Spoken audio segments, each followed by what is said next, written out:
Hey, my name's Susie. Welcome to my kitchen. Today we're going to be making the fixins for taco salad for 100 students at the University of Wyoming. Come along with me and we will get started.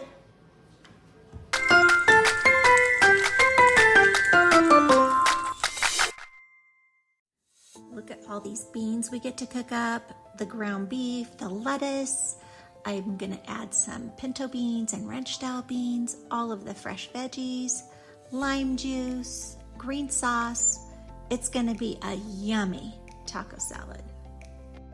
We're gonna just chop up a couple of yellow onions to add to the ground beef as it cooks. All right, let's go ahead and get this 10 pounds of ground beef cooked up. Whoa.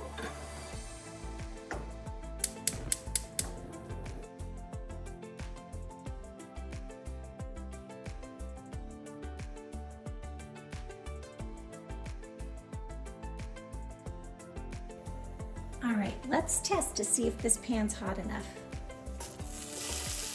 Can you hear the sizzle? Okay, we're gonna go ahead and add our onions.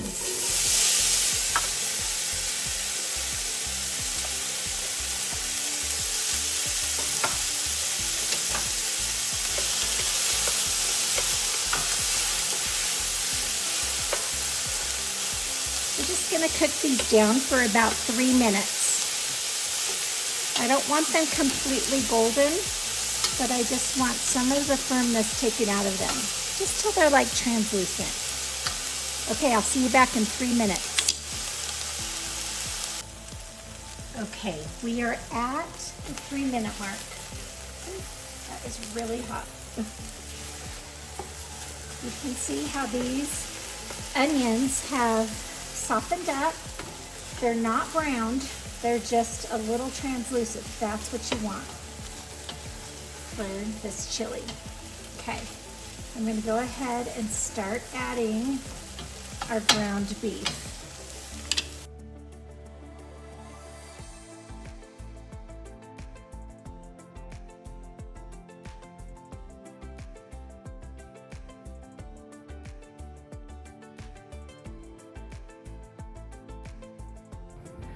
All right, this meat has been going for about 10 minutes.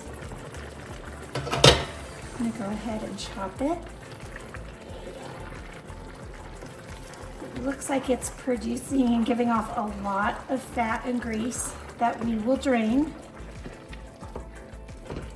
So we're gonna continue to let this cook down. And I'll bring you back when we're getting ready to drain the fat off.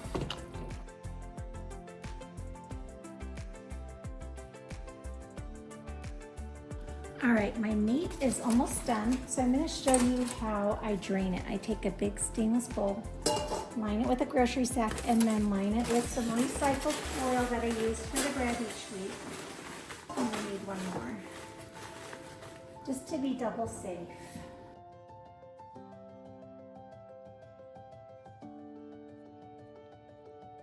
So now we can go ahead and drain the meat.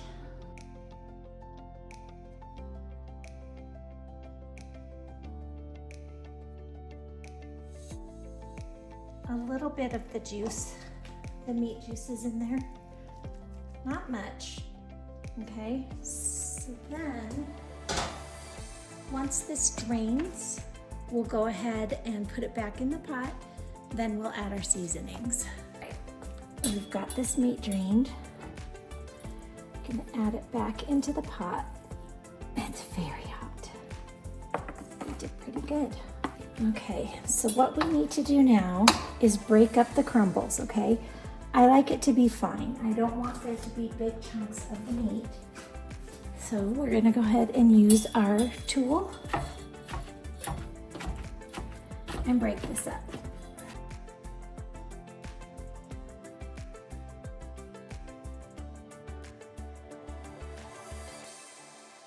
All right, this is when we're gonna season our meat. I'm gonna use a quart of tomato juice.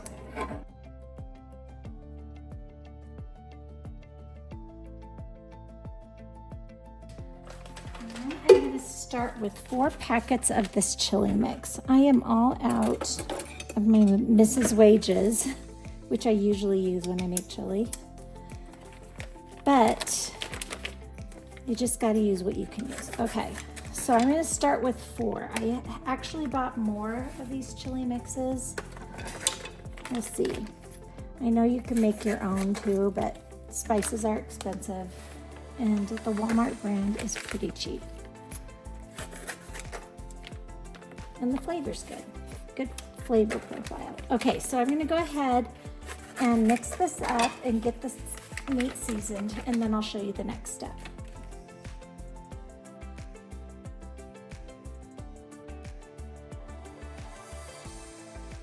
All right, in looking at the amount of beans that those 4 number 10 cans of prepared beans gave me, I want to add more. So I'm gonna wash, rinse, and sort 8 more cups of beans and cook them in my pressure cooker, and then add them to the beans that we have.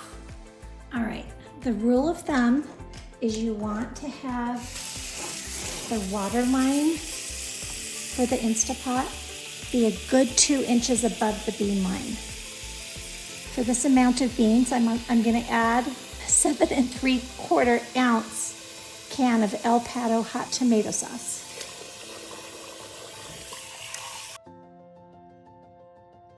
Anything that's floating, you want to remove.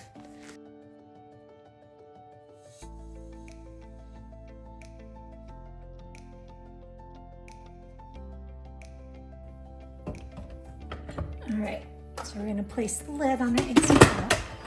Make sure it's locked into place. Set it onto sealing. And then we are going to do manual. And I'm going to increase the minutes to 30, and it'll just start. Okay, then we're all set. And it's gonna take probably, I don't know, 45 minutes for it to come down to natural pressure. But that's what you wanna make sure you do, is let it come down to pressure on its own naturally before you open the lid.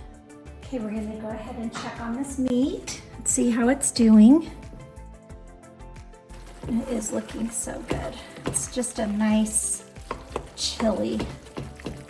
It smells amazing. So what I wanna do is I'm gonna check the seasoning to see if the spice is where I want it. And I'll do that again after I add the tomato products. That is really good as it is, but once I add it to the beans, I'm probably gonna wanna add more spice. So we'll see. I've got 4 bunches.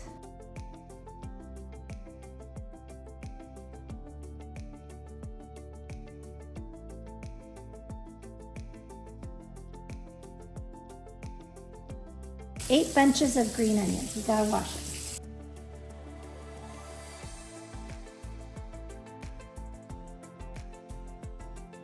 Okay, I'm gonna drain the olives.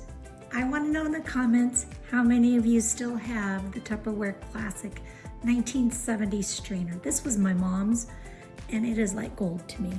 Okay.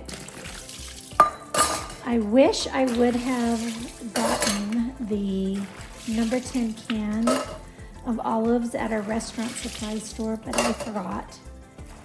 And so I'm just using the Walmart brand. They look really good, but I do want to cut them. So it's going to take me a hot minute to cut them. So I will put it on time lapse and show you how dedicated I am to these kids for cutting their olives.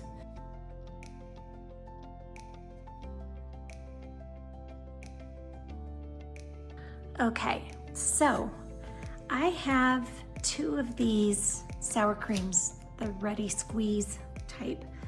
We always run out. So I am going to mix up some regular sour cream with a little milk in my Vitamix and fill these containers, these squirt bottles, and hopefully that'll stretch what we need. Okay, here we go. I'm gonna start with 1 container first. And this is 1 pound, 8 ounces of sour cream. And I'm making the sour cream first because next we're gonna stretch the cilantro. Well, it's a guacamole salsa, but I'm gonna turn it into a cilantro lime and stretch it with some other ingredients, which also will include a little bit of sour cream. So it makes it so that I won't have to wash this out when we go to do this step. So we'll just leave what's in there after we do the sour cream to stretch that salsa. So we're just gonna add a little milk. The goal here is for it to be pourable, kind of like a crema. That actually looks really good. I think that is very pourable. It was probably about 2 tablespoons. Okay, I've probably got about a half cup of the sour cream left over, which will be perfect to use in my dressing. So like I said before, we've got this, it's called guacamole salsa, but I wanna make it into a cilantro lime dressing just because these are kind of expensive and I need to stretch my budget. I already had some lime juice. I'm gonna use some of the cilantro from what I prepared earlier, and I'm gonna add some green enchilada sauce, okay? I know it sounds strange, but honestly, when you look at the ingredients of what's in here, it's basically green enchilada sauce with tomatillos and green chilies.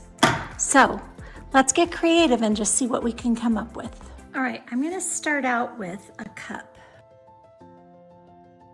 I lied, let's do 2 cups. A quarter left in here. I'm just gonna add this to my chili, so it'll be fine, it won't get wasted.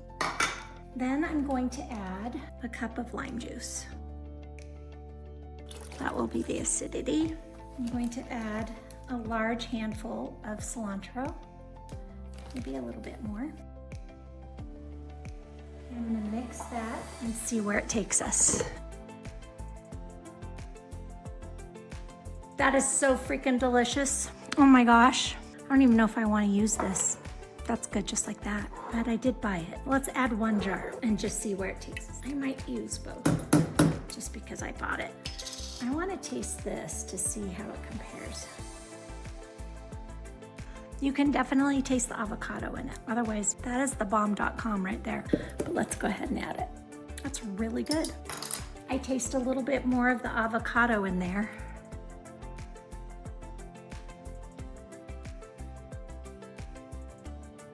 Okay, so one of these jars is 15.7 ounces. One of these bottles I just made is 15 ounces. So I think we did good. I got 2 extra bottles of dressing, plus a little bit that's in here that I'll put it in a container and take it with me. But that's pretty good. And this tastes so much better than just that regular bottle. I think we're onto something, guys. This is good. See, look, I just added the rest of that was in the can into this chili meat, and it's just gonna add another little bit of flavor. It's gonna be good. So nothing's wasted, guys. I am sold on making your own cilantro lime dressing. If I didn't have to extend it like I did, I probably wouldn't even used the store-bought one. I probably would have just made what I showed you earlier. Look at that. Chili meat looks so good. Okay, it is past 50 minutes past cooking time, and the pressure release still has not released the steam, so we're gonna keep waiting. I will show you exactly how much time it took to release that naturally. 1 eternity later. Okay, it took an hour and 14 minutes for these beans to come down off of pressure. So let's open it up. Let's see what we did here.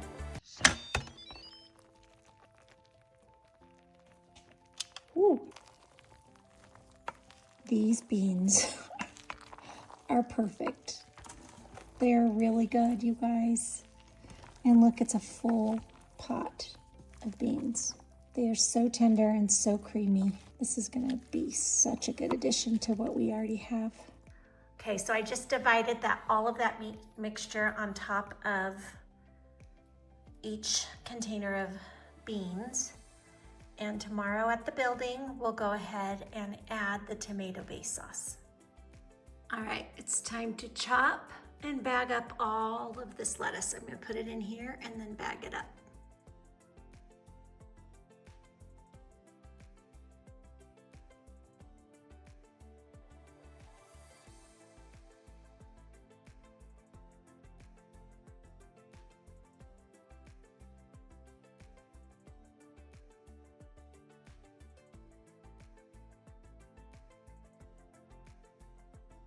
Guys, this is the greatest cookie hack you will ever come upon. At Costco, sometimes at Sam's, you can find this Krusteaz basic cookie mix. You can turn this cookie mix into anything you want. I just went with basic chocolate chip cookies, but they're so chewy, they're so delicious. I do add a little bit of vanilla into them, but you don't need to. They're delicious as they are. Look at how good these are. Yum.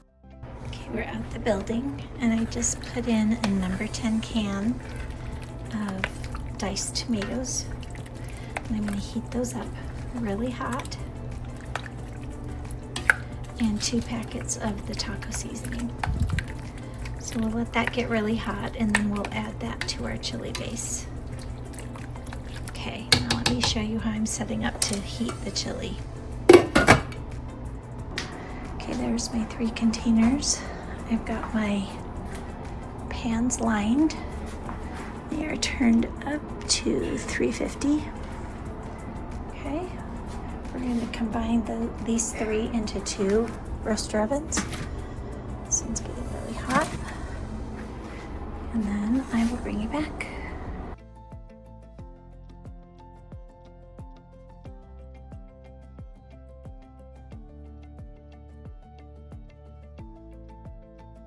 I'm going to add another one of these number 10s of crushed tomatoes because that chili was a little thick.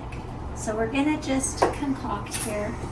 At the end of all this, I'll have everything written out of what I did. Because you have to understand when I cook, I'm just kind of making it up as I go. I don't really follow recipes. I just kind of do it.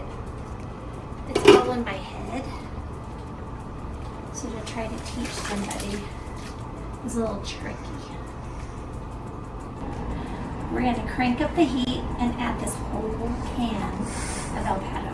Now remember, the stores, the ones you get at the store are just these little tiny cans because they're hot. But we have a lot of food to cover, so we're going to give it some spice.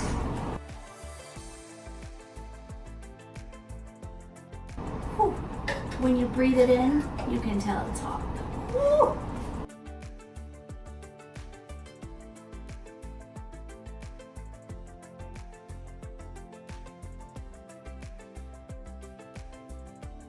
I decided that 2 platters of cookies wasn't going to cut it.